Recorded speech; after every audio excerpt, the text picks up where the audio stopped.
¡Tarán! ¡Tarán! ¡Tarán! Only 2 Hola, minutes hola. late. Only 2 minutes late. We have been since 8 in the morning preparing this. I don't know why we got it wrong. I have flowers for you, Rafa. I have an Aperol Spritzer. How are you, man? Alberto? How is life? Very well. Good to see you. Good to see you one more week. Week 7. Initially, some thought, oh, they're going to give us short films only for a couple of weeks. They're going to abandon us when the lockdown is going to be harder. But here we are, still with you, still sharing a Vermut, a moment of your Sunday. So welcome, everyone. How's been your week, Rafa? Very busy, to be honest. Some weeks are quieter than others. Particularly my job has been quite a lot of things going forward, backwards, and also with CinemaAttic, preparing things for the autumn. This never-ending Cuarentena shorts we are doing, which was a great idea when we thought about it, and it's now starting to get to be a drain on our energies. I don't know if it happens to you that I get more done when I'm working in an office or in a space with other people. When I work on myself at home, I start very strong, I get very organized. 5 minutes later, it's a disaster. I'm doing nothing. It depends. It kind of works for me, but yeah, I agree. It's been a funny week. I guess it goes like that. We were talking the other day. It's a bit like a wavelength, and week 7 has been like oof, challenge. I have a huge problem, Alberto. You know, we were talking about watching certain black cinema, no? Film noir from a, Yes. let's not say the name of a region in Spain. But then I got to see a few things that I really like. I discovered new films from the old days, from the 40s, from the 50s. But then I discovered one I got amazed with. Amazing. But it's not from, it's from. So I guess I'm the only one in this Vermut that understand it, but I get it. Yes. This one intelligence from Madrid. So let's see how can we fit it. So film week 7. The time flies when you are in lockdown. It doesn't help. I think that some regions, some provinces in Spain are kind of starting to move into a new normality, whatever it's going to be. So they're starting to open businesses. And in particular, in the south of Spain, the southwest seems to be in phase 1, as the Spanish government call it. So the bars have opened and the terrace has opened, and some so-called friends of mine are sending me pictures of them sitting in a terrace on the beach with the sun and the beer. And respecting social distancing, yes? I guess. Yes, they can only take a third of the capacity. But these places in particular don't have a huge problem just because they are some of them are on the beach. You know, basically they can allow, it's safe to be there and they still have social distancing. And the weather is gorgeous. And I'm sure the Cruzcampo just serve cold. Are you suggesting you will be rather in a terrace somewhere in Spain rather than here with me? No. I'd rather be nowhere else than CinemaAttic quarters, broadcasting from a Zeppelin over flying Edinburgh. Here we are, housekeeping stuff, CinemaAttic Cuarentena for those joining the Vermut for first time or those who don't know yet what it is, obviously. This year we are celebrating 10 years of CinemaAttic, and this crisis came right in the middle of the events we were planning. So we moved part of the celebrations online, and we are sharing this week with you, sharing programs of short films, and every Sunday we gather here and we talk about them.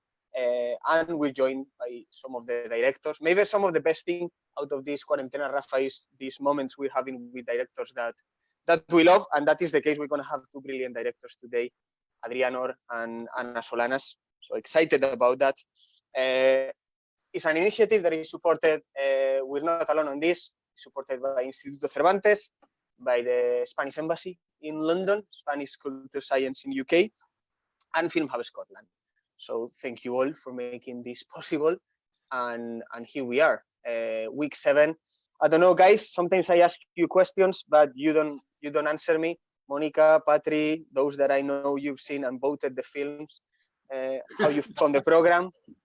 I found sometimes we build the programs thinking on the connection between the films, and I guess it's one of those weeks where there are a lot of connections between films. The most obvious one is that there is a lot of kids in the screen. You see a lot of young protagonists, whether it's on teenagehood or youthhood, but in their 15s, 12s, and a lot of representation of that, of kids or yes, teenage.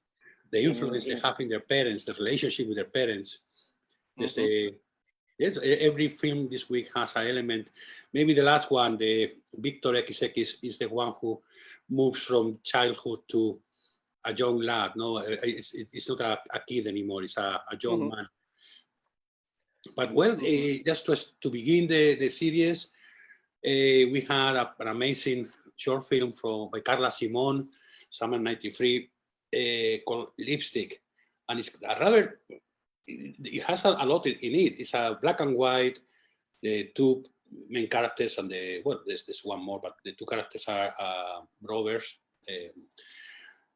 brothers and his sister, little sister, and something tragic happens while they are playing, and there's a huge play there. I mean, I don't remember, Alberto, if this short film is previous to Summer '93 or was made after. No, was made before, in a way, and we were talking about that in the extended materials we give for those who really want to know behind the films. We were saying that Summer 1993 or Stew came as a surprise for some, but since this short film, like Lipstick, was one of the first exercise Carla was doing when she was in London Film School, and already won awards, and he went to Estetica Film Festival and many prestigious short film festivals. So there was a hype or a noise that there was a unique vision way before Summer 1993, but obviously that film made her an indie phenomenon or an art house phenomenon or one of the most interesting new directors, not just in Spain, but in Europe. Yeah, no, it's great. Because the film, being a short film, has it all. The relationship between the older brother who is realizing what's going on and the younger sister who doesn't, is still playing. That break, the coming out of age is a genre in its own. But totally, we have never seen it, or rarely you've seen it so white and so clear, defined, painted like white line between one side and the other of that coming out of age. And you feel it's a space you've been before, in the sense that if you've seen Summer 1993, you see this film and you kind of feel, oh, I see, or I understand, no? She's already playing with these dynamics, these small family dramas, and she does it so well. But it's that kind of playful way that also is incredibly sad and dramatic, and she balanced so well that complex ambiguity, of family relationships and family silences. Yeah, well, talking about family relationships and families, there's not much of a silence, but we can go to the next one, no? The Nadie tiene la culpa. It's not one for you and for the audience before we move on to the next one, because I think it really, when we say we match short films sometimes, I think it's a really good case. If you put together in the same program Lipstick and The Trip, both black and white, both two kids playing around a sleeping body of an adult, like both of them really, I think it's funny to have both in the same program, obviously. There's a bit of a, I don't know how to say it, different sides of the same mirror, I don't know. Yeah. Yeah, we'll get to that one, but I think the kids in Lipstick are more kids than the kids in The Trip. The kids in The Trip, because their background have grown to understand things that don't belong to the kids belong to more adult stage of your life. But yes, the two of them really linger around the same pendulum, no? The person who is there and is not there anymore. And yeah, and the kids playing with in an innocent way, no, without realizing. People understand the concept of not being there or dead. Yeah. Yes, Nadie Tiene la Culpa is probably the lightest one, no? It's a comedy, social comedy, has points there. It's another age. It's that age when you realize that, gosh, that those dreams of your youth and those things you wanted to do, how you saw your life when you were younger, how you envisaged your life when you were gonna get to the 40s, and it's all, there's a dystopia there. There's a contrast on what you expect it to be and what it is. I like it. I mean, it's a bit tongue-in-cheek, but I like the way she acts. I like the way she turns around the situation, and I like it because it's the strength that a family unit needs to carry on, to remain a unit. And she has it. She turns around this kind of Peter Pan, 40-year-old Peter Pan, who is dreaming of, wears his T-shirt of the Save the Pig, they love you. And she has the maturity to carry on with him, to play him around, to use his single friends and the party life they had as a weapon to turn him around, and all the energy he had into splitting the family turns into how to keep it together. No, in this case, the kids, we don't see them. We hear them, and they are there, but we don't see them. We don't get to see them on camera. Mm-hmm. Yeah, no, totally agree. Like Pilar Castro and Gustavo Salmerón, you know, are brilliant. It's almost like a monologue. No, they just play, and it's like a piece of theater in a way. And how to turn cards, you know, that kind of ping pong game. But when you see this film, you think on Bruce Springsteen, maybe Everybody's Got a Hungry Heart, no? And that kind of, I like, we should save like a special category for films about pathetic men, no? Lads who age badly. We guys, you know, with this kind of individualist approach to family sometimes, I particularly like, because it puts the film in that category of sad, pathetic guys. And Gustavo Salmerón is the perfect portrait of that guy, no? Should be said, obviously, Rafa, there is week 7, and two directors like Toni Bestard or Esteban Crespo are basic to understand Spanish short film history. Esteban Crespo went on to be nominated to the Oscars later with Que no era yo, but it's not the only short film by Esteban Crespo in these cinematic Cuarentena programs.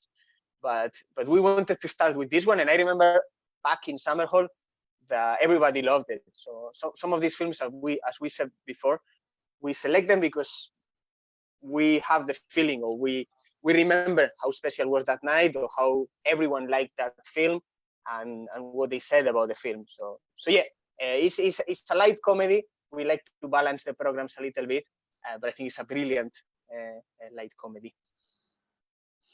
Yeah, it's well, as we said in previous weeks, this is a collection of 90 short films that we have shown amongst many others along the last 10 years.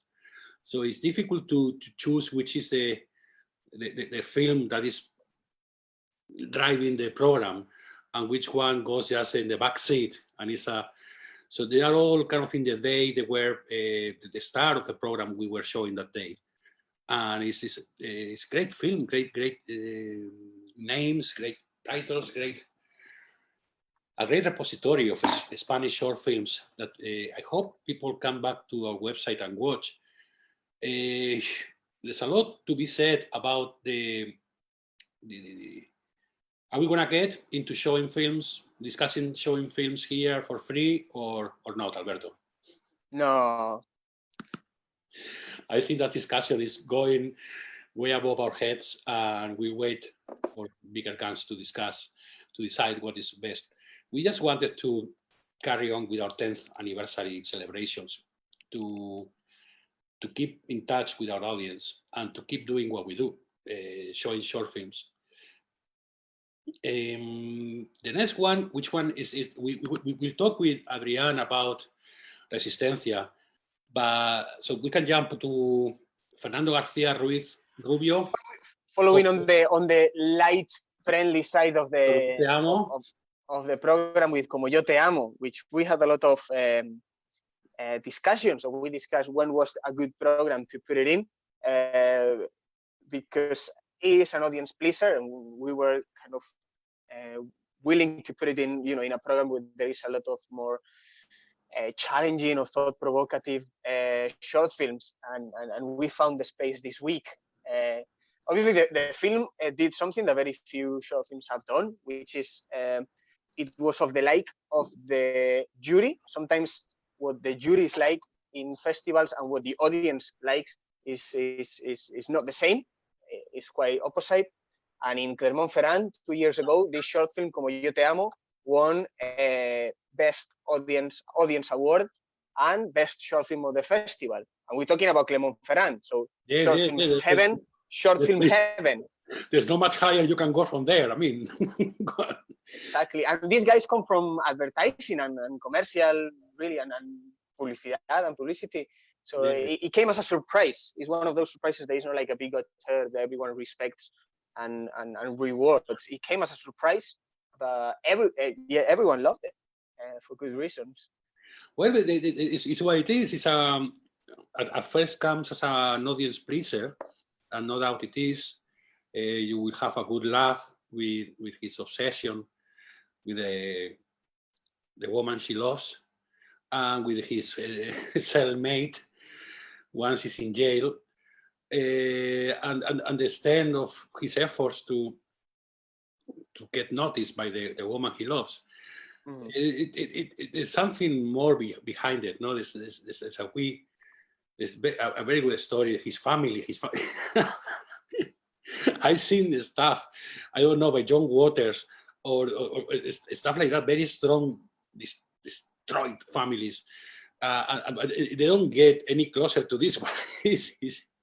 That father, that mother, that everything around him is crazy. So it's just natural, makes natural his madness about this woman, who is actually the woman.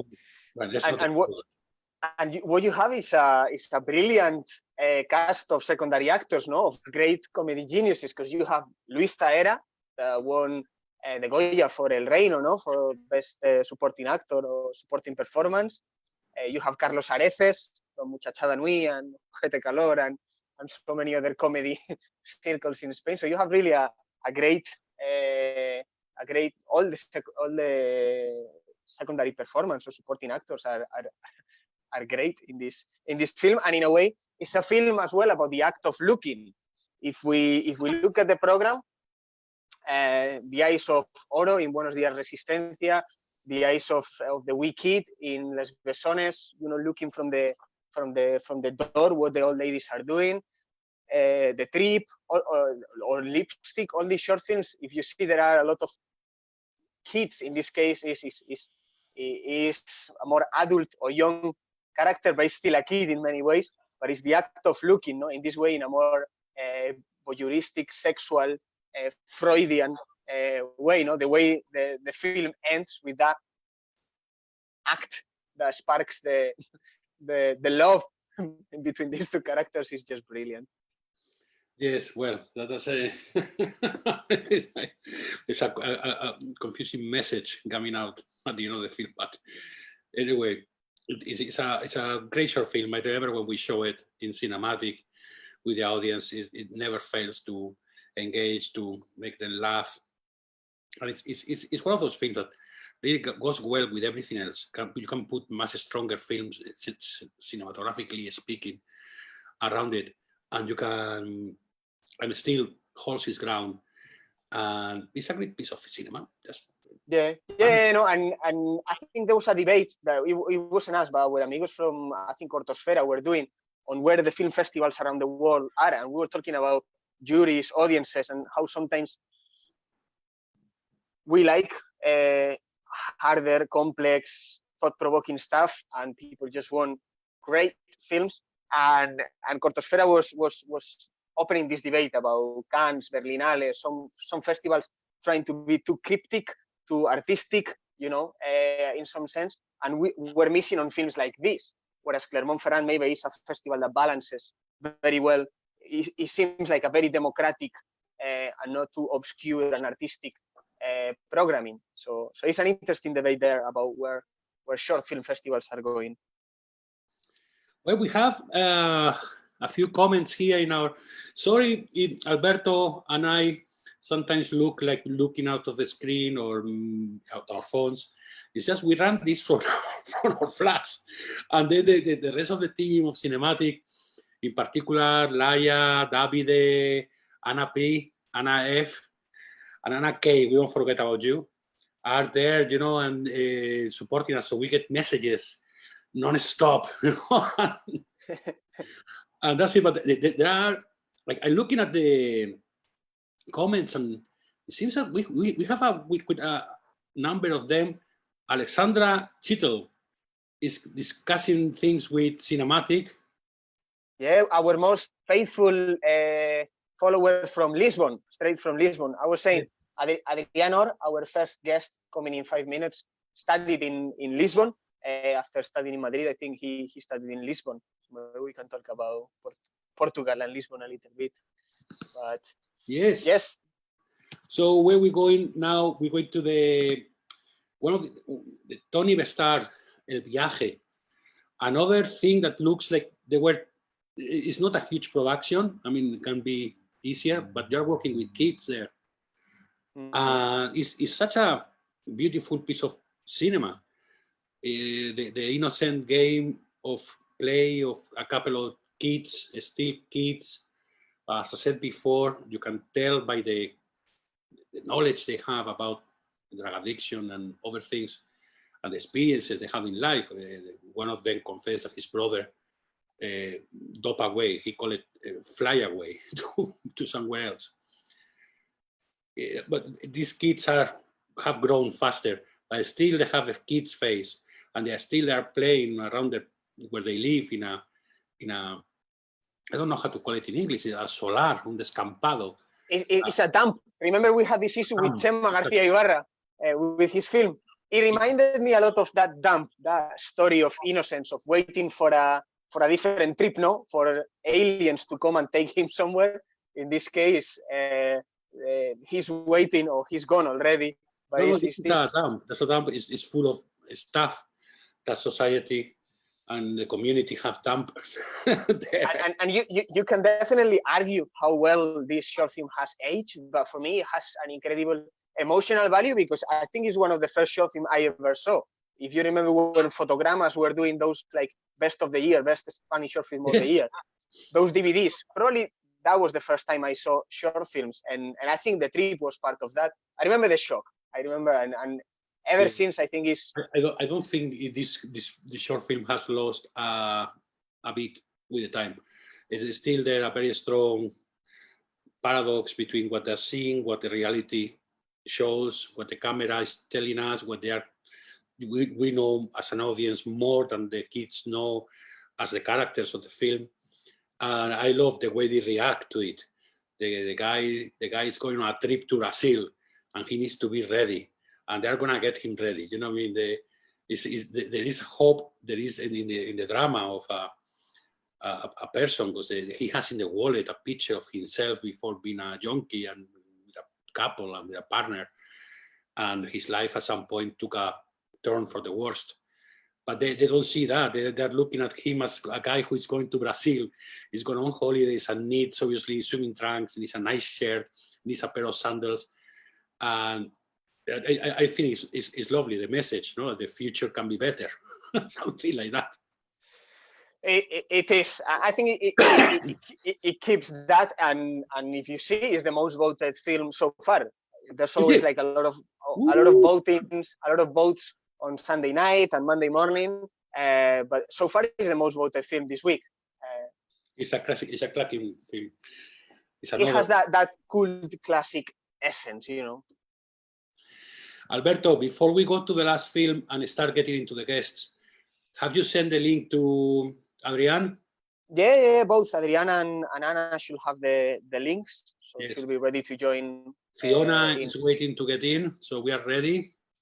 Mm-hmm. I may need to disappear to top up my Aperol Spritzer. No worries. Oh, we talk about not doing this anymore. So we're talking Victor about XX. Shall we squeeze Victor XX before the guests come in? Yes. So we can then spend the rest of the program with them.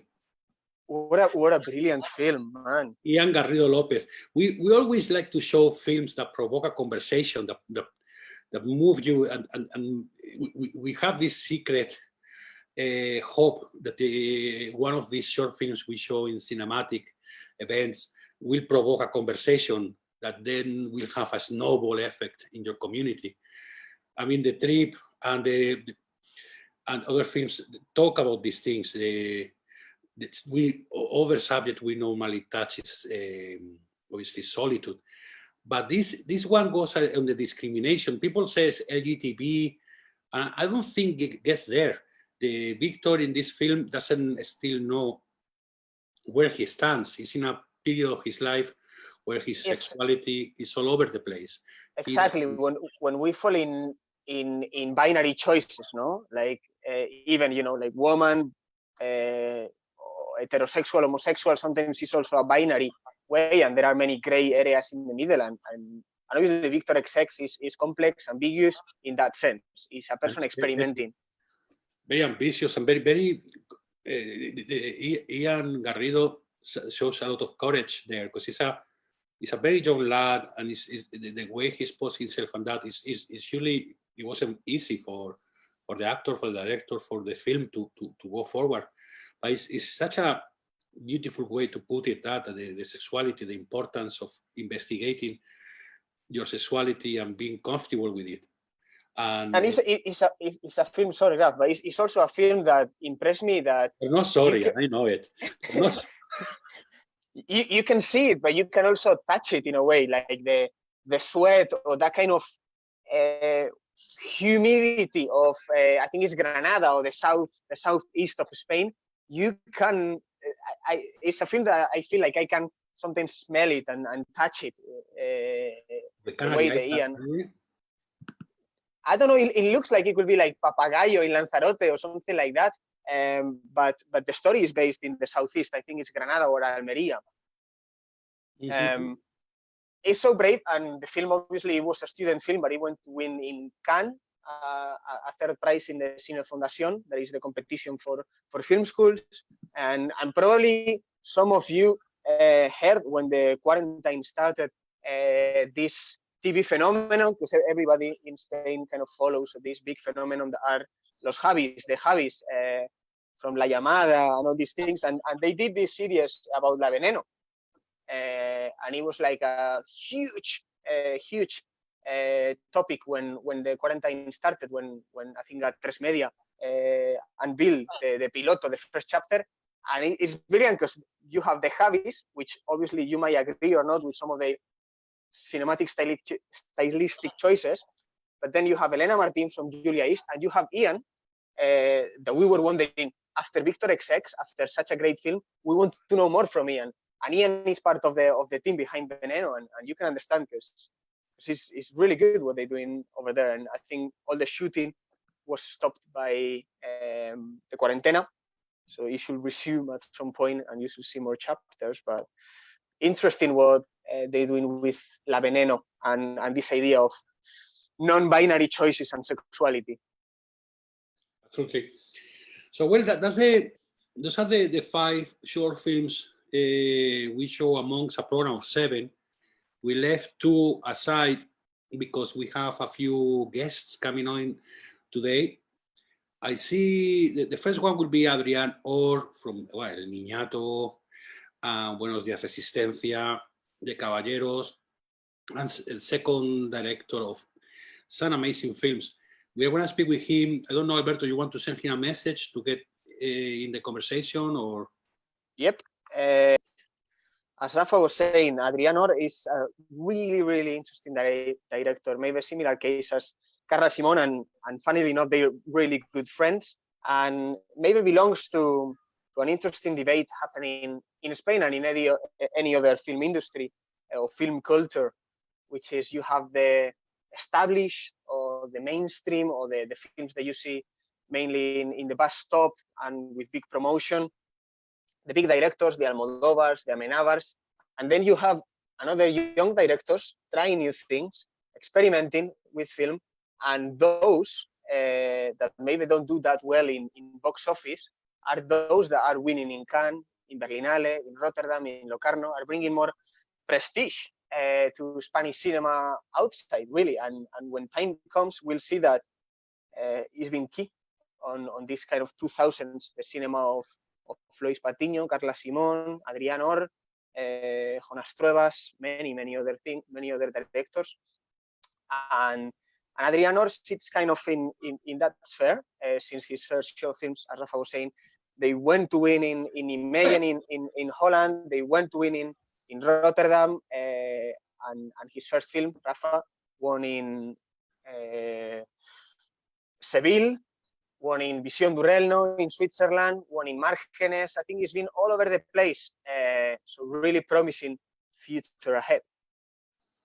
Absolutely. When first time I watched it, I was just so moved by it, and so convinced and determined to show it here in Scotland. We haven't had the chance, but we don't give up. We certainly have show Buenos Días Resistencia a couple of times, and now it's in the program of this Cuarentena shorts, and it's great. I was talking yesterday with Adrian about his previous work, and also in parallel he keeps being second unit director, assistant director of some crucial, amazing films. But in particular, I saw La Isla Mínima, no, the Marshlands by Alberto Rodriguez, and you remember Mensaje de Voz, that short film we shown it as well, and Unit 7 with Alberto Rodriguez, Quien Mató a Bambi with Santiago Amodeo. So it's amazing the trajectory that Adrián has had.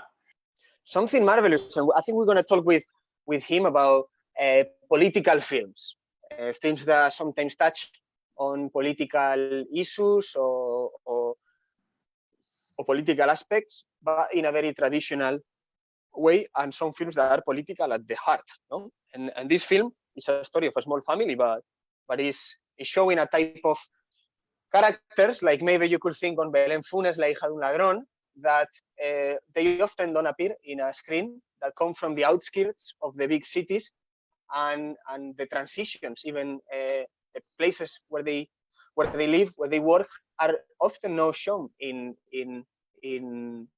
films. Often those political dramas or those political plots or those political stories are at the service of some characters, or you impose it in some characters, and sometimes it really is the characters themselves, as in this case in Niñato. There's something really beautiful about it, Rafa. And I remember I saw this film, I don't know, like a year ago or something like that, and my brother was here with his girlfriend, with Andrea.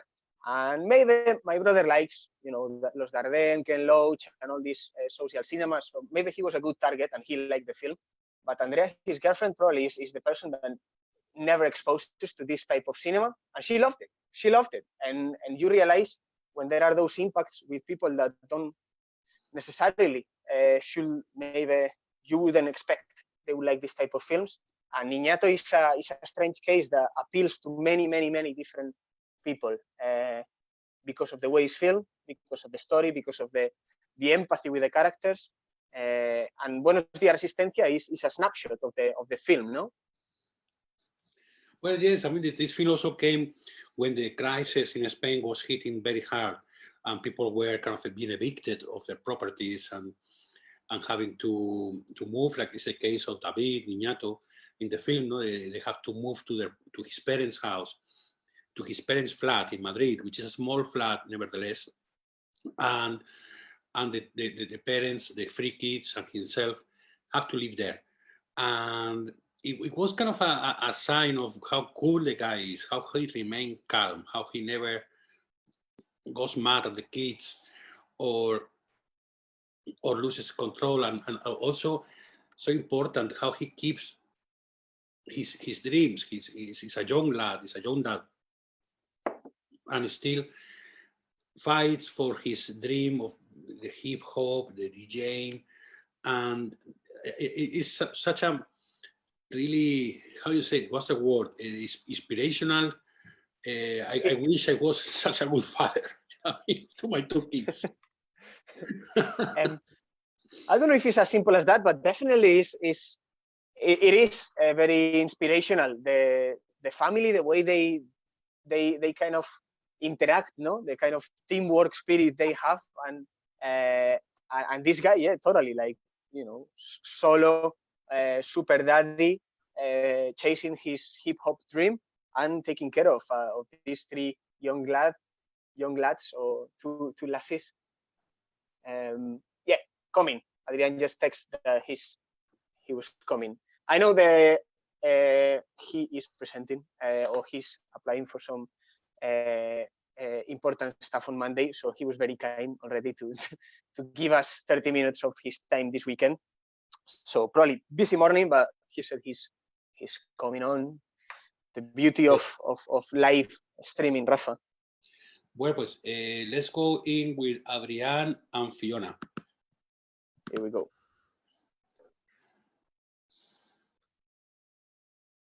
Hola, hola. Hola, ¿me oís? Sí, sí, te oímos. Te oímos un poquito bajo, pero te oímos. Ah, oh, ya estoy aquí, sí. Hi, Fiona. Hello, hola. Tale of our many interpreters, the most courageous one, the most loyal one. Doesn't matter if it's Mother's Day or Sunday or whatever, she's there with CinemaAttic, and we love you for that. Muchas gracias. Thank you. You're too kind. Adrián, we did a long and way too fun-like presentation about how much we admire your work so far. Happy that you can join us. Glad that you can join us. Thanks for joining us. How are you? Where are you, Adrián? En español dijimos, ¿no? Venga. Estoy en Madrid. Acabo de terminar una conversación sobre mi nuevo tratamiento, de mi nuevo proyecto. Hello, I'm in Madrid and I've just been finishing some work on my latest project. Bienvenido, welcome again, and Buenos Días Resistencia is part of the program this week, and we were saying that in a way we can talk about representation on screen, about people that don't normally are portrayed, or some social aspects of the cities or characters that normally don't appear in the screen. But it's not only about showing those stories, but how to show them. We feel that is one of the key strengths on your film, that you get the camera into a family, but it's the way you film, the way you put the camera there. Tell us a bit more about, I think it's a very close story to you, but if you could tell us a little bit, what do you remember of Buenos Días Resistencia, of approaching this story, when you thought that there was a story there, and if you had a clear idea of how you wanted to tell that story? Bueno, es que David es uno de mis mejores amigos y siempre, desde que me dijo que iba a ser padre, cuando yo estaba terminando la escuela, la universidad, que es la Escuela de Cine en Lisboa, que me contó que iba a ser papá, eso cambió algo muy fuerte para él y para mí mi relación con él. Y después de eso me costó mucho convencerle para que me dejase filmar su vida y su intimidad. Y tuve que rodar como 2 cortos entre medias, y cuando él vio el trabajo que estaba haciendo, se animó y le conseguí convencer, después de casi 3 años como comiéndole la cabeza, le convencí para poder rodarle. Oh, Messi. Well, David is one of my best friends, and when I found out he was going to become a father when I was finishing my studies in Lisbon, it really changed me and it changed our relationship. I had a hard job convincing him to let me film his life and these really intimate moments. And so I made 2 films in between putting the idea to him and him finally agreeing to let me film it about 3 years later. Y no, la forma de encontrar la peli fue muy de trabajo, o sea, de volver a la rutina, de volver a la casa de un amigo, compartiendo otras rutinas que normalmente no compartes cuando vas a visitar a alguien, ¿no? Salirte de los horarios normales de visita y estar con ellos como uno más, en el que, como con la confianza que tenía con ellos, la cámara no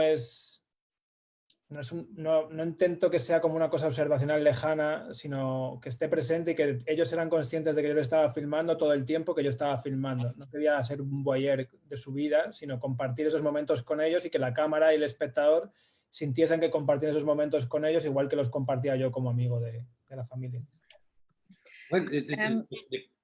So in order to familiarize myself with his routine, I had to be in his house and not just as a friend, because I was sharing routines that you wouldn't necessarily see on a normal visit.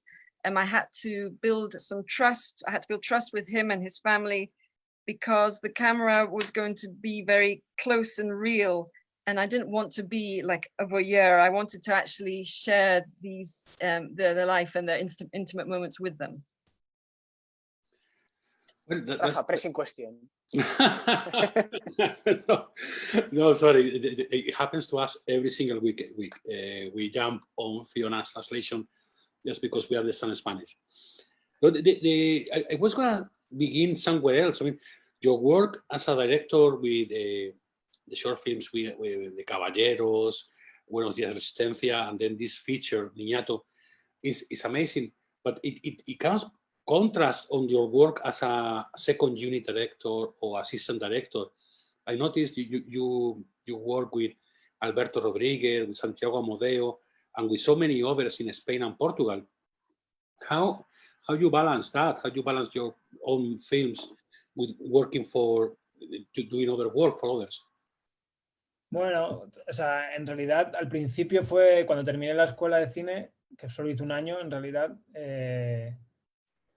Fue una gran oportunidad para poder ganar dinero, porque no, o sea, la escuela era pública donde fui, o sea, para poder vivir necesitaba dinero, entonces trabajar en las películas de los demás, desde meritorio hasta ser primer ayudante de dirección en algunas, pues lo que me ha proporcionado es una profesión. Después, para poder hacer, el problema ha sido como compaginar ese trabajo con mis trabajos individuales como director. Ha sido el mayor hándicap, porque muchas veces he tenido que decir que no a trabajos remunerados por trabajar en los cortos gratis, incluso poniendo dinero yo.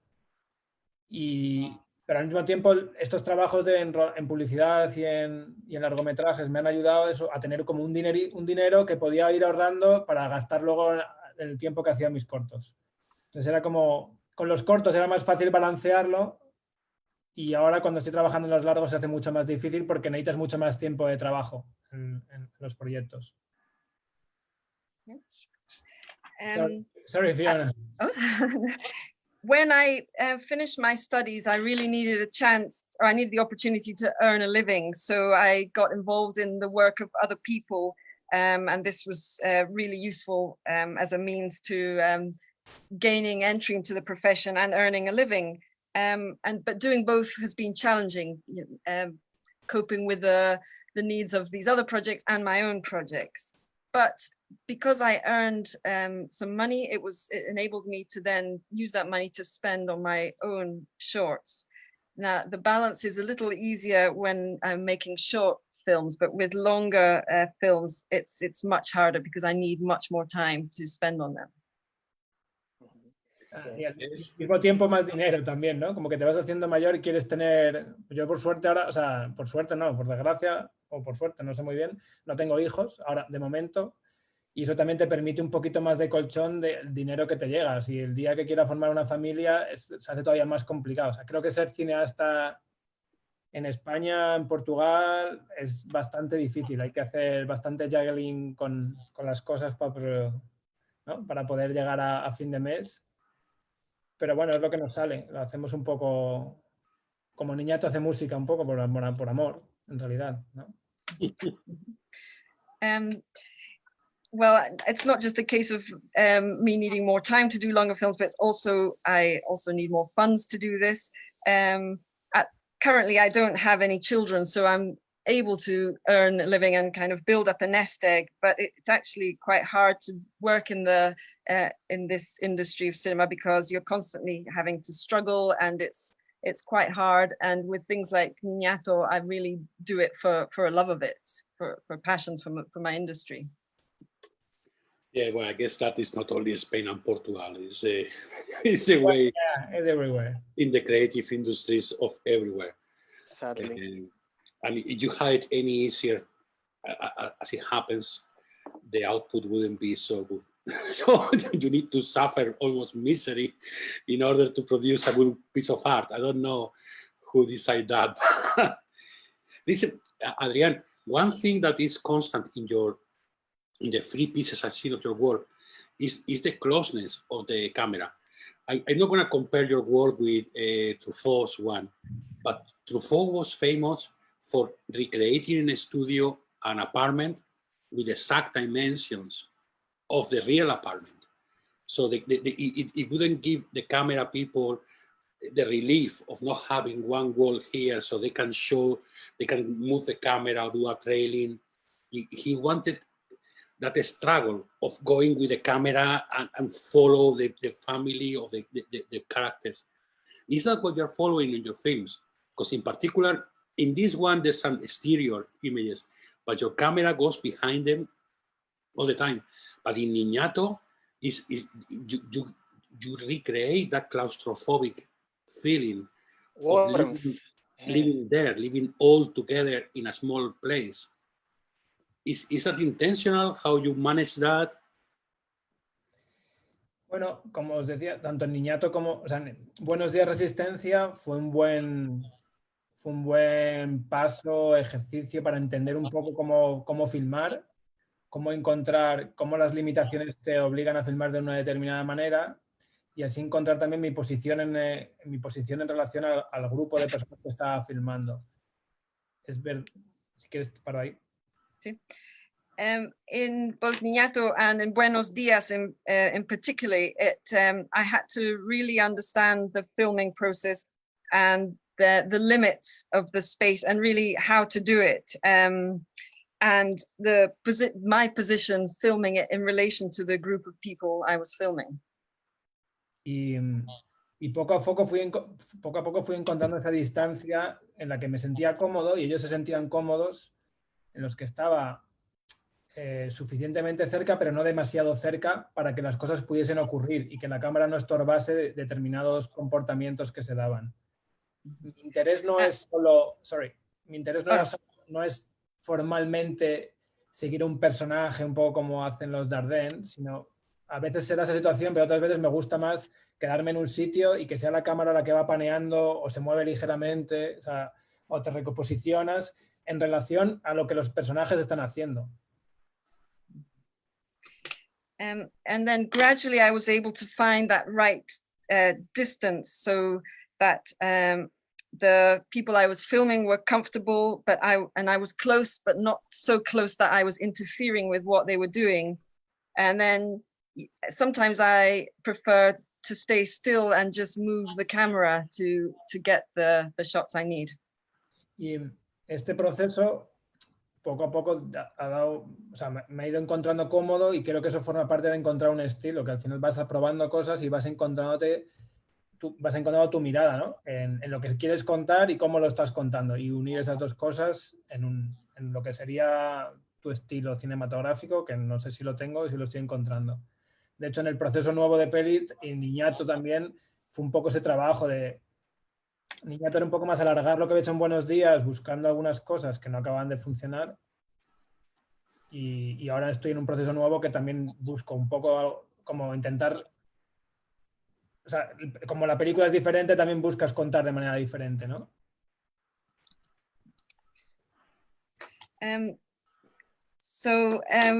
Throughout this process, and gradually I found this idea of being comfortable and finding my style, and this is something that's happened quite gradually, bit by bit. And really, I think that's I take the viewpoint that I want to show and the story I want to tell, and that really brings about my style of filming. And I'm still finding my own style. And Niñato, I then expanded on what I did in Buenos Dias, and now I'm on a new project. So again, I'm still building on my work and my style. Oh, perdón, Adrián. No, digo que al final siempre tiene que ver con encontrarte cómodo. Cuando yo ahora estoy filmando a Sara, que es otra chica, y otro grupo de jóvenes, y pruebo cosas, y como hacía con Niñato, y luego no sentía que estaba filmando con la distancia justa. Con Niñato en el metro pues filmaba unas distancias, y cuando miraba aquello me sentía un poco extraño filmando a un amigo con tanta distancia. Entonces volvía y me colocaba en una posición en la que sentíamos que estábamos cómodos los dos. Y con Sara me está pasando lo mismo, y quizás vuelva a un estilo más parecido a Niñato de lo que pensaba, justamente por eso, porque al final tiene que ver con sentirte cómodo en compartiendo ese tiempo y ese espacio con la persona que filmas. I'm now filming someone called Sara, and again, it's really important, this idea of comfort, of being comfortable. And I try things, for instance, with Niñato, some of the shots that I tried, I found that the distance just wasn't quite right, so I changed it. And with Sara, I'm using the same process. I might try things, look for this comfort, and try things. Sometimes we have to adjust it to get that right, to get it right. Mm-hmm. And funnily enough, last week we were joined by Pedro Collantes, which was doing the opposite. When he was starting, you will see static shots from very far, from very far, with the characters very far. And the use of camera that Rafa puts out in the question is one of them. It's obviously the familiarity with the people you are filming.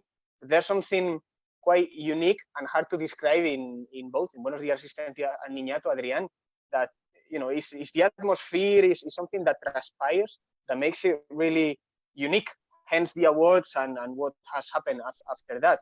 But I guess an interesting question is about how you film that.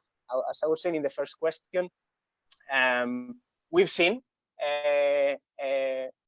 sometimes political films that put a story imposed in characters, and it feels like in your film, the politics or the social aspects of the film are the characters themselves. Is at the very heart of the film. There's no story frame or in the context of a political context. Is the characters, is the story itself. I don't know if you were conscious of this when you were filming, or some thoughts on political cinema and political in the form and political in the plot. Bueno, es que yo conozco muy bien a Niñato, entonces a David y a la familia. Creo que hay algo intrínseco en la forma que tienen ellos de vivir que en sí mismo representa sus valores políticos, de compartir ese espacio, de hacer esa lucha, esa pelea diaria, ¿no? En el Buenos Días es llegar al colegio. Es como una meta súper sencilla, pero que implica un montón de valores, de cosas que aprendes en tu día a día, y que son cosas pequeñas que luego parece que no son muy importantes en el día a día, pero cuando las ves con retrospectiva o cuando las ves con el paso del tiempo con los niños, son momentos que les han marcado mucho en quiénes son, ¿no? En qué se han convertido. Y creo que en ese camino al colegio puedes aprender tanto como dentro del colegio. Aprendes otras cosas. In the case of Niñato, David is someone I know very well, and their way of life represents the political values and really the struggles they have. And it was interesting to me that really small things in their life that might not seem so important, like getting to school, it's not really small. It can actually affect people in their lives, and that walk to school can teach you as much as what you learn in school. Y tanto Buenos Días como Niñato se filmaron durante la crisis del 2007-2008, que fue muy grande, o sea, y que sigue siendo, y creo que los resultados de esa crisis se están viendo ahora con la pandemia del COVID. Y quería que se sentía que era importante filmar esta película durante ese contexto, porque la crisis está presente, aunque David ha vivido así siempre, antes y después de la crisis, y ahora sigue viviendo igual, tiene esas dificultades porque creo que era como un ejercicio mayor y que era más fácil entender esta película en ese contexto, y que mucha gente la ha leído así. No hacía falta poner, que lo pensamos, una noticia en la radio o en la televisión sobre el 15M o sobre la crisis, porque creo que ya estaba presente en nuestras cabezas, no hace falta añadir esa lectura. La haría más, simplificaría algo que no me apetecía hacer. Buenos Días y Niñato were filmed during the economic crisis of 2007 and 2008. And obviously this crisis is still affecting people now. And obviously what we're living through just now. I thought it was important to film it in that context. But David has always lived like that since before that crisis, and he still lives like that today.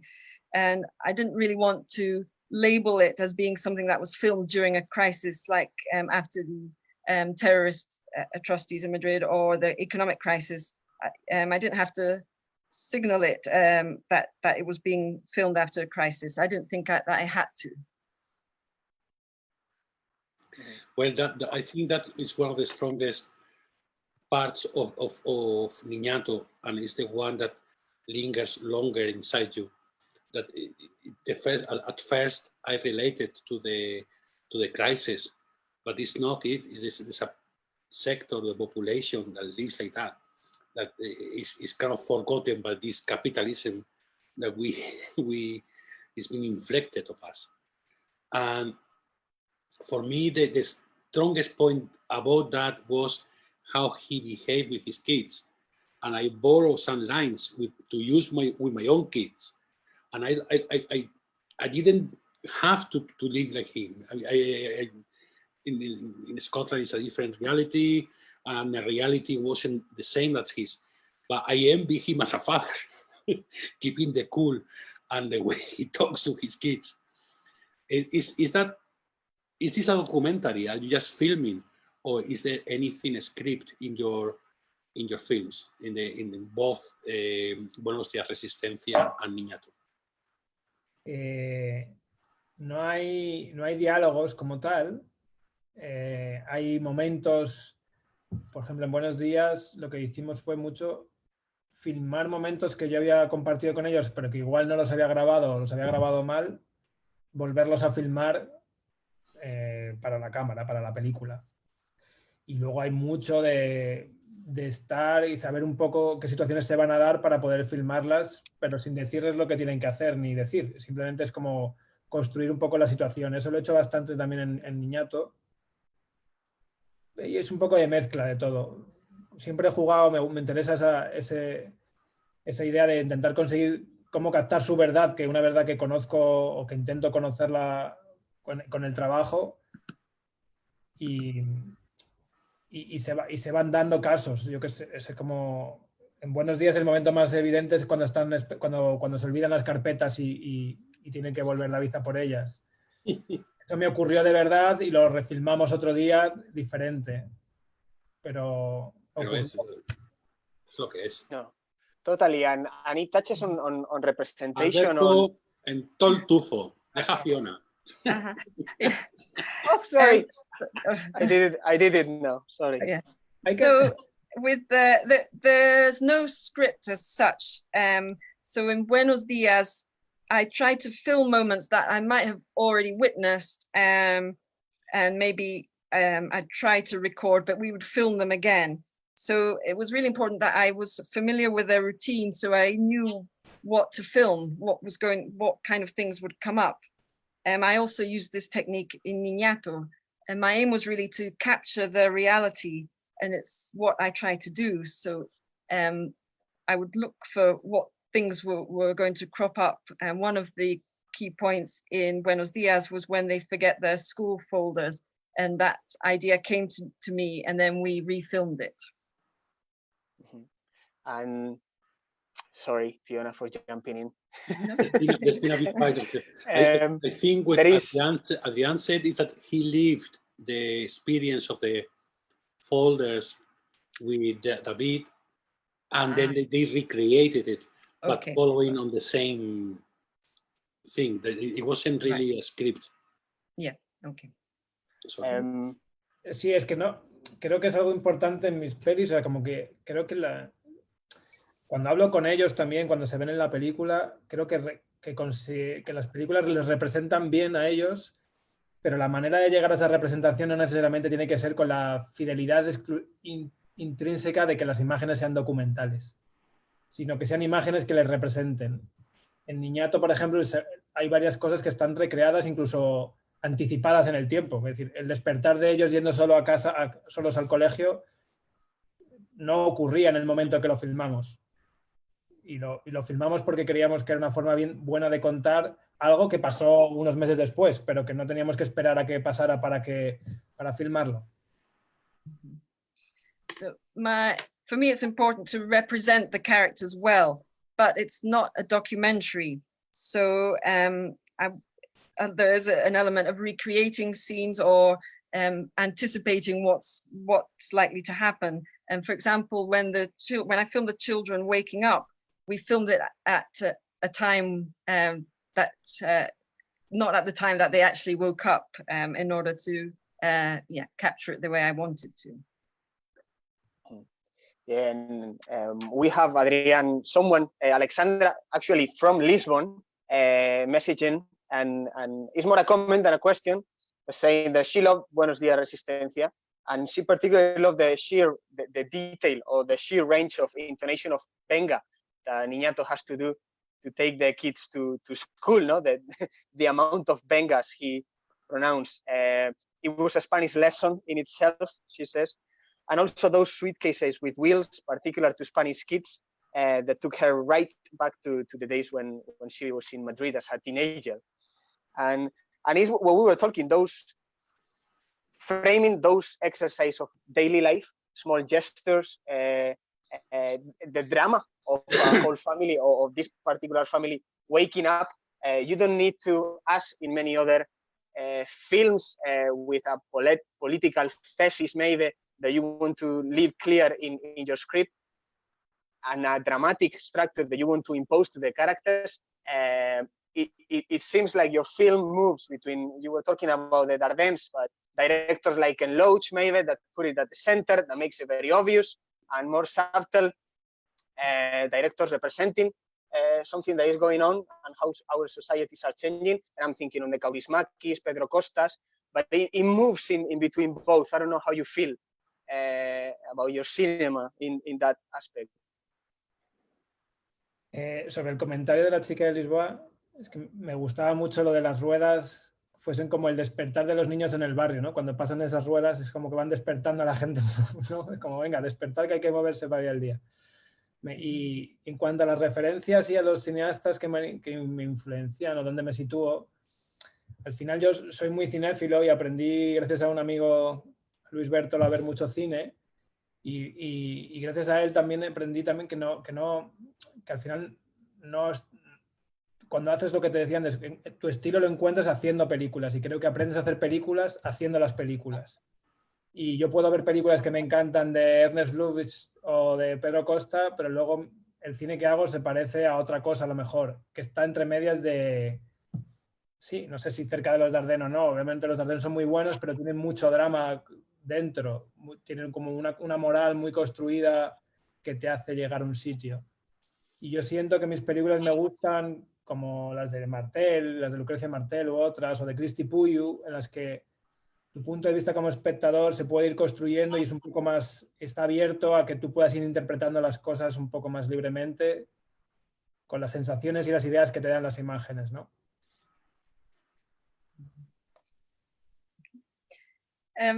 With regards to the comment from the person from Lisbon, the wheels to me were, I associate with children waking up and the day starting. And in terms of other filmmakers who've influenced me, you know, I like a lot. I like a lot of other filmmakers. I'm influenced by them, and I learned a lot from my friend Luis Berto. But I think really style is something that you learn by doing. And I do admire other filmmakers like Pedro Costa and also the films of Dardel. But I find that they often have a very structured moral construct, whereas for me, I like filmmakers like Puyu, where there's more of an open interpretation and a freedom to arrive at your own conclusions based on the images and the feelings that they generate. And that's, I think, Adrian, what I think I speak for both, Rafa, what we like. There is no moral constructed, there is no speech you want to tell us with these characters or a denounced message, and it's more subtle than that, no? So, Alberto, sorry, Adrián, we are getting close to the time to get to the next guest in, but I like to ask another question, one last more. Where are you going? I mean, you've been talking about a new project. The character is called Sarah, but you told us yesterday that you were working a lot with in your new scripts. In your what is happening with Adrian Orr? Where are you going from there? From here, once you are allowed out and allowed to film again. Bueno, estoy encerrado como todos en casa. Y trabajando mucho en la escritura. El verano pasado empezamos a probar cosas nuevas con unos personajes, unas adolescentes que conocía, y hemos filmado y hemos escrito cosas y vamos en paralelo un poco construyendo una película. Y ahora hemos usado el confinamiento para poner esas ideas un poco en orden y poder presentar ayudas de cara ahora a los gobiernos que salen en España, las ayudas. Bueno, pues, thank you very much, Adrián. Rafa. Will I do that? Yes, at the moment I'm locked in like everyone else, and I've been focusing on writing. Last summer, I started trying some new ideas, which involves a group of some teenagers that I know. Last summer, we started filming and writing, and we've been putting the film together. And I'm using this time now to look for some government support to get this project up and running. Yeah, and obviously, like Rafa was saying, we could talk hours. We will spend the whole Sunday with you, Adrián, talking about the tempo and editing. I don't know about that, Alberto. I don't know about that. I noticed Adrián is not having a vermut. Here we are alone. What's that? I want to see what is inside that. No filmy tricks here. Only water. Well, hopefully, as we were saying, we will spend the whole Sunday talking about editing with Ana Faf, about writing with Samu Delgado, about working with El Viaje, because are people that we love. So we look forward to the next project. We look forward to a new world where we can travel with a safe distance in a healthy way. And instead of having a mug with coffee or water or whatever, having a glass of whiskey, probably here, and talking long in person, not through a camera or through a laptop. But thanks for joining us, Adrián. Thank you very much. Muchas gracias. Thank you to you. Yeah, hopefully we're going to meet in person. Yes, Yeah. hello to David. Stay well. Thanks for joining. Thank you, everyone. Adiós, Adrián. Bye. Perfect. Okay, guys, I see Anna coming in. What do you want to do, Alberto? You want to say some words about her before, or? As usual, I mean, it's a very special guest for us because we've been kind of combining people that we want to bring, people that we discovered recently, with heroes, people that we love for 10 years. And the person we're going to welcome us is almost awkwardly, we awkwardly fans. They change the way we approach films. They change the way we communicate with our audience and the films that we thought we like them. Marc Riba and Ana Solanas met in SCAC a long while ago in the film school in Barcelona, and ever since they started to create a unique universe of outcasts, mostly kids, with puppets, with fabrics, with crafts, sometimes playful, sometimes the ones that we like more dark, horrifying adult animations like Canis, Cabaret, Catne, La Lupe y Bruno. In this case, this week we had Les Besones del Carrer de Ponent. I think I speak for everyone if I say they made us, they made some of the most horrifying films we've seen in a while, the most genuine horror disgusting films in a positive way we've seen in a while. We've seen audience horrified, and their world of telling stories and of artistic. We sometimes say animation is a field where sound, crafts, design, painting, photography comes together. And if there is a couple, a duo of animators that are artisans and genius, and have proven that in the last decade in Spain, straight from Barri de Gracia, I think, where they have their studio in Barcelona, those are Ana Solanas and Marc Riba. Again, Canis changed the way we speak with our audience. Marc Riba was the first guest we invited to come to Scotland, so we're proud. Anna is probably the guest that has rejected us the most times, with very good reasons. Shall we let her in? Yes, no? Yes, bring it on. Ana Solanas coming in. Ana. Hola, bon dia, bona tarda, benvinguda. Muchas gracias. Benvinguda. Muchísimas gracias. I was saying that Ana Solanas must be the guest we wanted to have in Edinburgh that has rejected us the biggest number of times. Ana, why?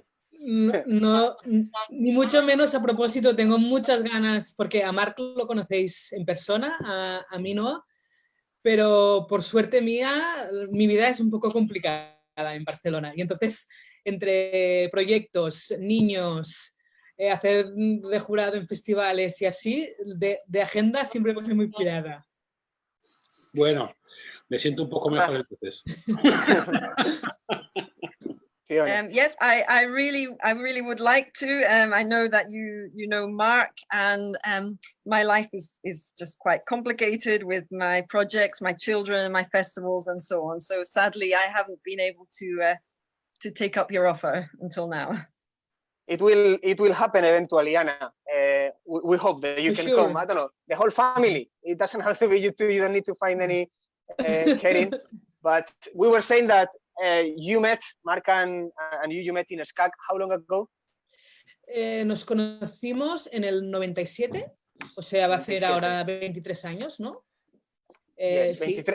23 years, and you made, what is 12, 15 shorts in total? Estamos ahora en el 18 ya, 18, 19. Hemos perdido un poco la cuenta, pero somos adictos. And as you were saying, it's a beautiful context always when we Skyped, I was going to say, when we Zoomed yesterday with where family, animation, puppets, everything intertwines in your house.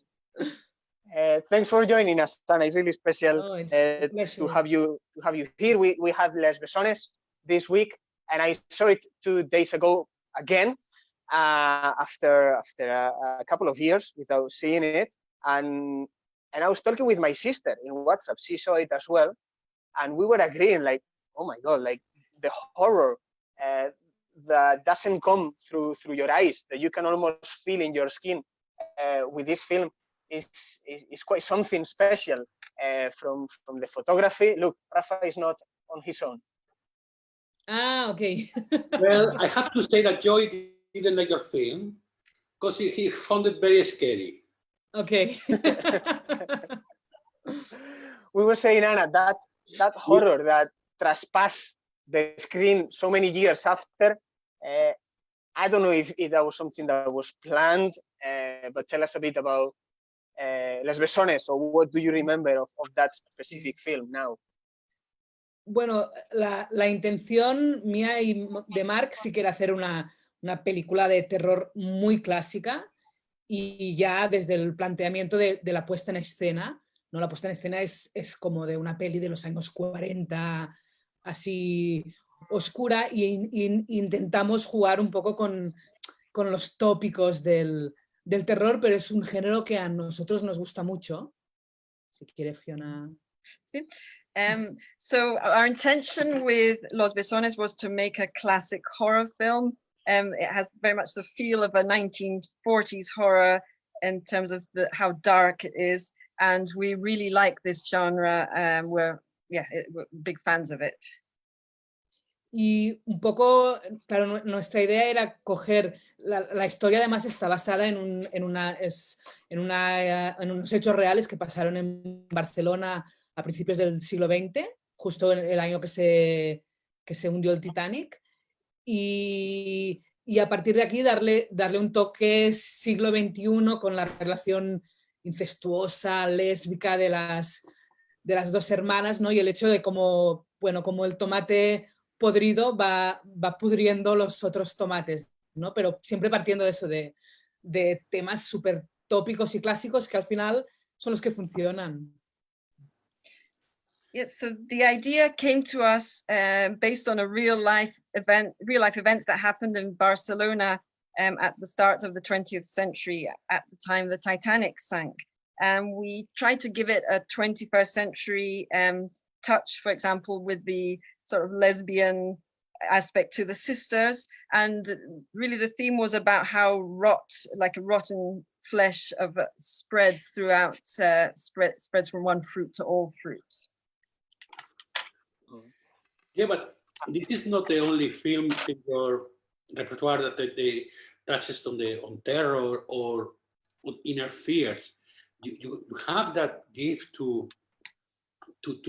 show that fear through the eyes of the youngest ones. I don't know how you combine that. Bueno, y sobre todo a Marc y a mí lo que nos gusta reivindicar es la animación como medio de expresión. Te permite tratar cualquier tema. Y nosotros nos hemos focalizado por gusto personal en temas oscuros de terror, pero por ejemplo ahora el último proyecto que está por estrenarse es más como una especie de drama social y un poco la reivindicación que quizá cada vez se tiene que hacer menos, pero que la animación no solo sirve para contar historias divertidas a los niños, ¿no? Y es que el poder que te da a nivel expresivo es infinito. But Marc and I, we express ourselves. We like to express ourselves through the medium of animation, and it really can be used for any theme. Although we really like the theme of terror and darkness, our new project is much more of a social drama. And we like to show that animation isn't just something that children can enjoy, but that it's a very useful way of expression for any age group. Y quizá también por el hecho de utilizar animación nos sirve un poco de escudo y muchos de los temas de terror que tratamos los mezclamos con el mundo infantil, que quizá trabajando con actores reales o así, los temas, disculpar, podrían ser más tabús, pero nos sirve un poco de escudo, ¿no? El hecho de, pues eso, utilizar unos muñecos de madera que por sí no tienen alma, las simpáticas personas, y nos permiten como meter el dedo en la llaga más profundamente, ¿no? Wow. So for us, animation is almost like a shield. And when we mix it with these themes involving children, it enables us to do things that we might not be able to do so easily with actors because they would be more taboo. So we use animation as something, as a sort of shield. For example, these dolls, these wooden dolls, they have no soul, and they really let us delve into some dark places. Totally, and Anna, I think it's hard to talk one-to-one with you and Marc in this case, because in a way, we discovered a new world thanks to you, or a type of animation or dark animation that you were doing when we saw your short films for the first time. And you were talking about using kids in your films. One thinks of Alberto Vázquez and his way of doing animation with puppies, you know, or with animals as an excuse exactly to debunk cliches that you couldn't do with real live actors. In your case, it's the kids, and the kids are really present in the program this week. All the films have an element of kids, teenagehood, and that those ages when we are more fluid, when we absorb, when we are not boring social beings yet, and we're exposed to so many sounds, images. and the act of looking that is so important in this film. Sí, bueno, en el caso de las besonas, quizás es el único corto que los niños son puramente víctimas, excepto en un pequeño twist al final, pero ellos son las víctimas. Pero siempre hemos intentado, tanto en Canis, que creo que se pudo ver en uno de estos recopilatorios, o como en Violeta o así, hacerlos, o sea, hacerlos personajes actores y que dentro, o sea, un poco tumbar la idea esta de la inocencia purísima del niño, ¿no? O sea, que empezamos ya con malos sentimientos desde edades tempranas. But this is not the... Rafa, translation, Rafa. Okay. Well, with Besonas, that's really one of our few pieces of work where the kids are essentially victims until the twist at the end. But in other work that we've done, like Canis and Violeta, we want the children characters are more complex, and we wanted to really shake the idea that children are totally innocent, and play with the idea that we can start with some bad ideas from when we're quite young. Yes, but this is not the only film where kids, obviously animated kids, are used to witness the horror of what adults can make. Cabal's Morts was another one where the kid comes and is not getting to understand, he can't possibly comprehend what is going on because it's too dark for his age. And is that kind of warning to us adults to behave in a different way, or is a message of optimism that new generations will be more sensible, like my papi beating my ear? No, incluso, mira, en Caballs Morts, o sea, el niño es incapaz de concebir, pero aquí Marc y yo estábamos dando también nuestro punto de vista, porque cuando hablamos ya de conflictos armados y a nivel global, incluso Marc y yo no somos capaces de concebir, ¿no? Pero claro, al hacerte adulto, quizá eres más capaz de entender los horrores y la maldad, y justamente en Caballs Morts nos interesaba esta imagen, esta mirada pura, ¿no? Es en plan, es que no me lo puedo creer, ¿cómo va a ser posible que los hombres sean capaces de lo que estoy viendo, ¿no? Y prefiero pensar que son los caballos que se han vuelto locos o que existen fantasmas, pero es imposible que el ser humano sea capaz de tanto horror, ¿no?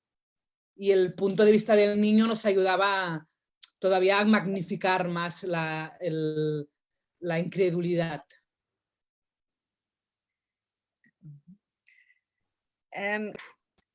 With Cabal's Mort, we wanted to, there was very much a theme of a child not being able to take on board something because it was so horrific.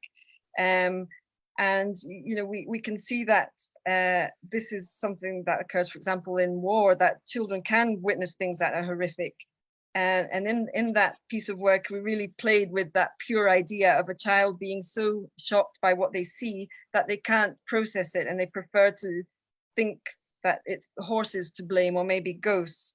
And looking at it from a child's point of view really helped us to explore that idea.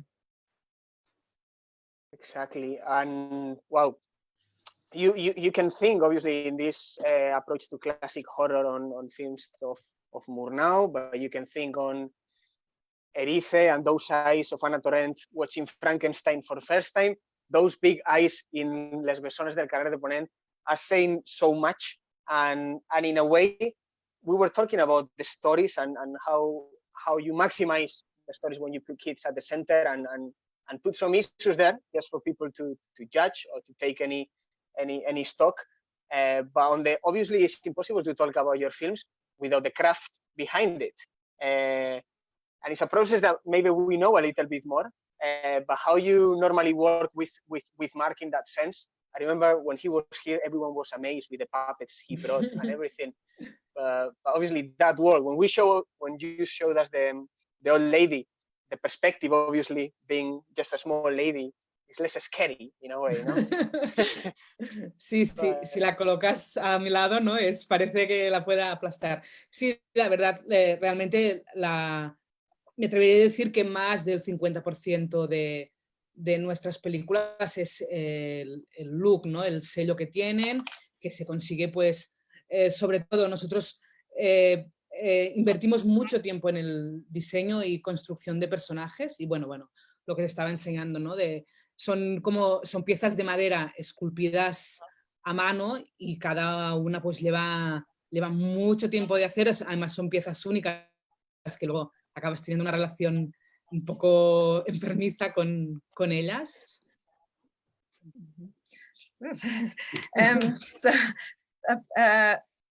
Yes, when you see this doll next to me, it almost looks like I could squish her. And in fact, more than 50% of our time is spent getting the right look for our work. So we work very hard on the design and on the characters. And these characters are made from wood and they're handcrafted. They're unique. And obviously it takes a lot of time to make them. Y otra vez volvemos a lo clásico, ¿no? Son muñecos que en el fondo podrías pensar que son de una única expresión, porque son piezas duras, pero bueno, a partir del poco movimiento que le podemos dar con los ojos, los párpados que hacen al mismo tiempo de cejas y luego, pues eso, la magia que te da la animación, pues puedes llegar a construir personajes bastante complejos. So we can, although it's quite a sort of classic look, and you might think from seeing this that they would just have a single expression, but what little we can move, such as the eyes and the eyelids and the eyebrows, and with some animation magic, in the end we can end up with some quite complex looking characters. Bueno, luego, por ejemplo, esto es el nuevo proyecto que ahora, bueno, por culpa del COVID-19, la estrena se está posponiendo porque, bueno, como ya sabréis, van cayendo festivales y así. Pero bueno, otra vez, ¿no? Yo estoy enamorada del stop motion, pero es que es un mundo mágico, la verdad. Y que eso con pocos elementos, pues puedes llegar a construir, no sé, es que personajes que te dan, que te explican la historia por ellos mismos, ¿no? Casi. Totalmente. And here is a character from my new project. Unfortunately, it can't be shown, and the first showing is postponed due to COVID. But really, I love stop motion films. I think there's a real magic to them because with very few elements, you can build some great characters and they can tell their own story. Exactly, but horror and that unique horror that you transmit us with Canis, with Les Besones, with your films, it can't be so powerful just with image, the wool, the textures of those puppets, the sound you put into your films, that whole universe of textures that you have, I guess, is what makes it. I remember in Canis, it's like you can almost taste. I remember the sense of tasting dust, some dirt and dust in my mouth. And sí, obviously, yo creo que no sé si es un adjetivo que puede definir películas, pero que las películas que hacemos nosotros son muy sucias e imperfectas. Y creo que es esto lo que le llega al espectador, ¿no? Que en ningún caso buscamos ni la suavidad ni la perfección y creo que se nota que hay manos allí y que es como construir un mundo, pero como un poco a palazos, ¿sabes? Es muy poco fino el trabajo que hacemos, pero que funciona para lo que queremos transmitir. No sé si... Por eso son películas sucias. Yo las definiría así. In terms of adjectives I would use to describe my work, it's really dirty and imperfect. We're not looking to create a sense of perfection. We construct a world that's really quite rough. It's not refined, but that really works in terms of telling the stories we want to tell. Sí, había un libro, creo recordar, de Bertrand Russell que se llamaba Elogio de la ociosidad. Habría que hacer un libro a vosotros, sí, sí. Elogio de la suciedad. Porque es una suciedad que le saca el significado de suciedad que entendemos. O sea, de repente suciedad en sentido positivo, ¿no? Porque es genuino, es original y de repente estoy hablando en español. Bueno, pero sí, también un poco lo que decías, también, por ejemplo, a nivel de bandas sonoras, nuestros cortos también son muy, muy densos y muy poco perfectos y siempre yo hago la postproducción de sonido y abuso de los roces de las pieles, los ambientes, ¿no? Es como es un vaquismo feo, sí. Pero bueno, no sé, nos funciona. Yeah, and even things like the soundtrack, it's very dense and very imperfect, and I do the post-production, and I like to make the most of sounds like skin rubbing against skin and really give it this sense of ugliness. Mm-hmm. And I guess there is a world, there is a film industry, and so many people see these films, and then there is a small satellite of short films, maybe, and we've been lucky to spend 10 years, sharing some of those stories here. But I'm sure anyone who came to CinemaAttic has told us 2 years after, or the shock, and sometimes 2 years pass, and they keep saying that film about the dogs eating humans, and so you created, a huge impact in that small world of short film, and only time will tell how precious and genuine is the body of work that you produced. But I guess, and I'm conscious about time, maybe as a finishing question, what's next? And another question, there is no pressure, and by all means, not that we want a feature film, but have you thought about working on a feature film eventually to maybe jump into that bigger world where the people maybe, yes, your audience can? I have another question. What's next coming up? And have you ever thought on making a feature film? Because it's something that... Okay. Next es Candela, que está terminada, pero se va a estrenar ya. Y ahora estamos rodando bastante a medio gas por el tema COVID también. Un proyecto infantil que hoy no hemos hablado mucho, pero que es una vertiente que también nos gusta tocar, porque Cierto. Nosotros hemos sido niños fanáticos del cine, estamos criando a 2 niños fanáticos del cine y nos gusta que existan productos un poco fuera del mass media para ellos, o sea que estamos trabajando ahora en un proyecto infantil. Next is Candela, but that's still to get its first showing in the cinema. We're also currently filming, but it's not going very quickly due to the COVID issue. Our next project is a children's film, and we really like this because we loved films as children, and we're also raising our own children who love films. And we want to make something that's a bit removed from the kind of mass media style. Y luego, por lo que respecta al largo, como según no queremos cambiar de formato de estudio, o sea, nosotros somos un estudio pequeño y entonces, en el fondo, pues depende del proyecto, pero bueno, siempre como mínimo somos 2, que somos Marc y yo, a veces en proyectos que somos 6, 7 personas.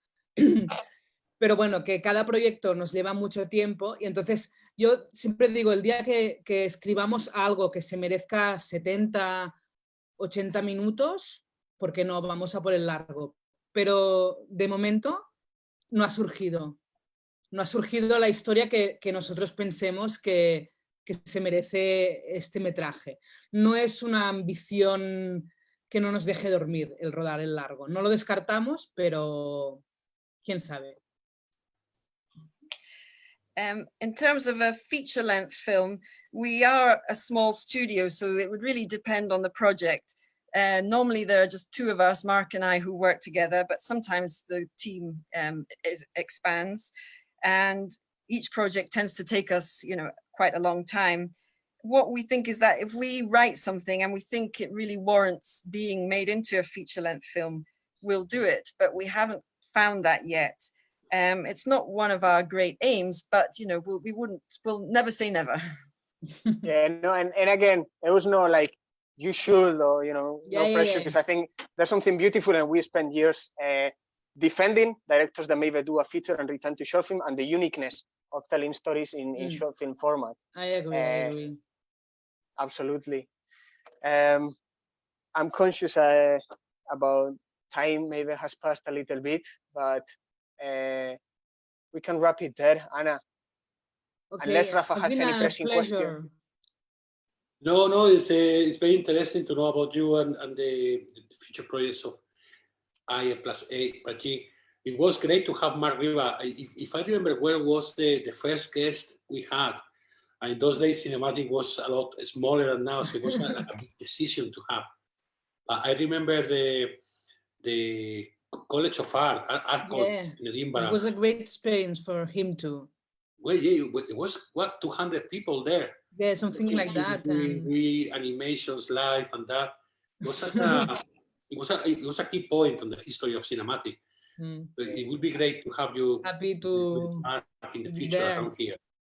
Yeah, and yeah, we focused only on the dark side of your animation, but there is a very rich animation for kids. So there's a good balance in your career with both lines. We're so passionate about that dark side, Anna, that we kind of monopolize everything on that. And as Rafa was saying, and as Rafa was saying, Marc visit was a milestone in the way we work here and taking risks, and Canis, in a way, Monica Mendoza was commenting here, horrified.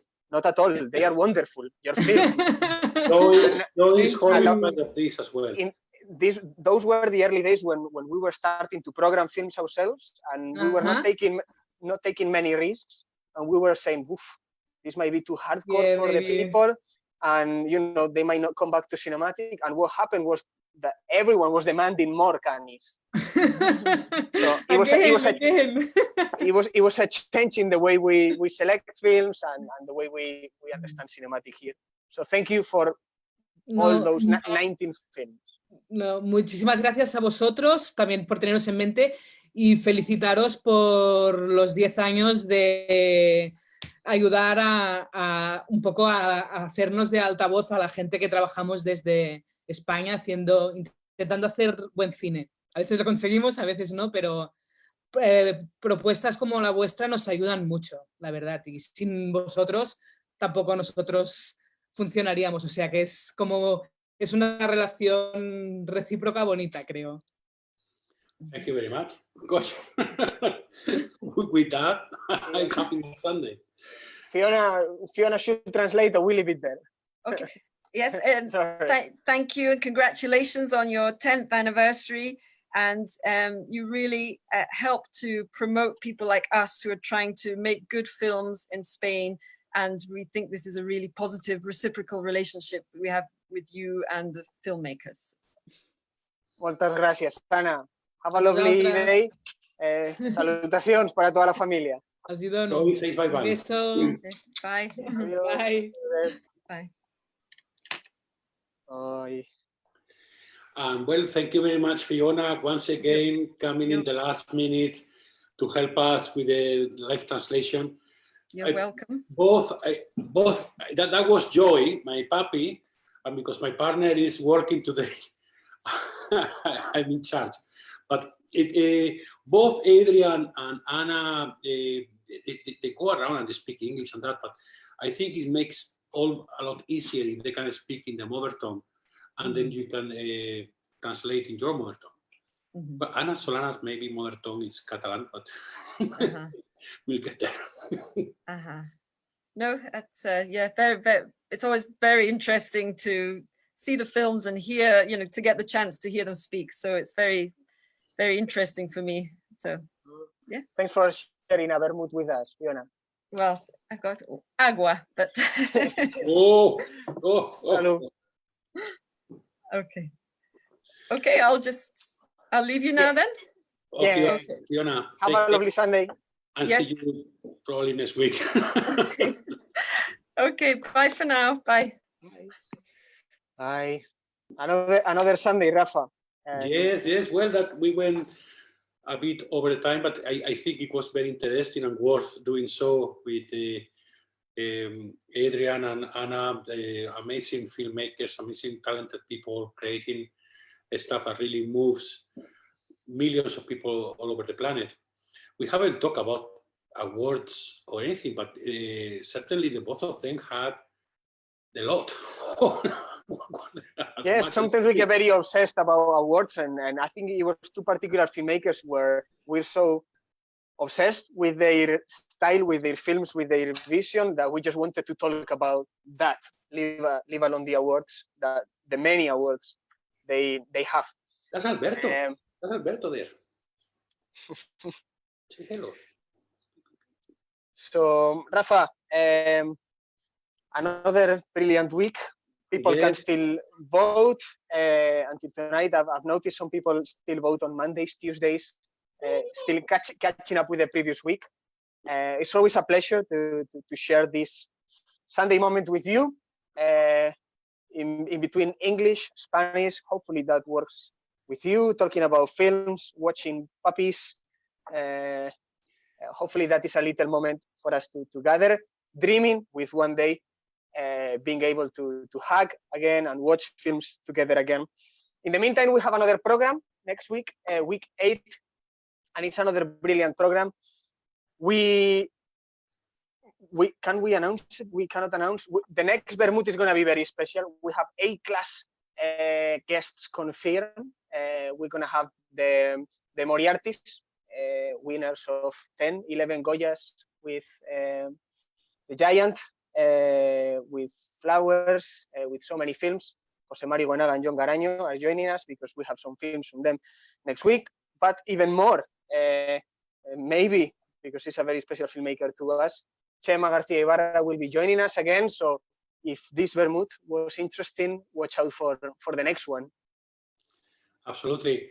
Well, but yes, great week of cinema, and looking forward to the next one. So keep well. You too. Hello, Judy. Same to you. Hello, Judy. Just see you coming in to the broadcast. Remember, if you came late into the broadcast and you want to see it in its full, or if you want to see any of the broadcasts we have done along the last 7 weeks, they are all in our website. You can watch the films, you can watch the broadcast, you can watch the interviews with the directors, and you can still vote. And I think we're going to have a surprise by the end of the program, week 12 or week 13, we may announce it there, not before. Yes, so tomorrow 12 p.m. again, 12 p.m. in our Facebook, Twitter, Instagram, we will be announcing the new program, which is again pretty strong program. Hopefully it helps you as you read, spend time doing your things, watching other films, but hopefully it helped you this week, and it will do on week 8. Have a lovely Sunday, everyone. Thanks for joining this Vermut. We'll leave Rafa with his puppy. His Good name to see you, is Rafa. Joy Maximus Lolo. It's a Joy Maximus Lolo. Maximus Decimus Meridius. Okay. See you soon. Adiós, Rafa. Bye. Adiós, everyone. Adeu.